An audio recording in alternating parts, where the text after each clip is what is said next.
ഇന്നത്തെ വീഡിയോ എന്താ വെച്ചാൽ എൻ്റെ സ്കൂൾ ഷോപ്പിംഗ് ഒക്കെ കഴിഞ്ഞിട്ടുണ്ട്. അപ്പോൾ ഞാൻ എന്തൊക്കെ വാങ്ങുന്നത് കാണിച്ചത്. ഇതാണ് എൻ്റെ ബാഗ്. അതിന് ഫ്രീ ആയിട്ടിട്ടാണ് ഈ ഒരു പൗച്ച്.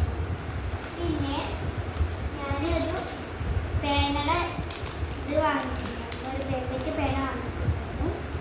പിന്നെ വാട്ടർ ബോട്ടിലുണ്ട്, പിന്നെ ഒരു ബോക്സ് ഉണ്ട്. ഇത് തുറന്നു നോക്കാം. ഇതിൽ കുറച്ച് സാധനങ്ങൾ ഫ്രീ ആയി കിട്ടിയിട്ടുണ്ട്. ഇതൊരു മിക്കി മൗസിൻ്റെ പെൻസിലാണ്. അതേപോലെ തന്നെ മിക്കി മൗസിൻ്റെ സ്കെയിലുണ്ട് ഇതിൽ. പിന്നെ ഡബ്ബറുണ്ട്, പിന്നെ കട്ടറുണ്ട്. ഇതൊക്കെ ഫ്രീ ആയിട്ട് കിട്ടിയാട്ടോ. അപ്പോൾ നിങ്ങൾക്കും വേണമെങ്കിൽ എല്ലാവരും പെരിന്തൽമണ്ണയുള്ള നെസ്റ്റോറിലേക്ക് പോയിക്കുക. അപ്പോൾ എല്ലാവർക്കും നിങ്ങൾക്കും ഇത് കിട്ടും. അപ്പോൾ എല്ലാവരും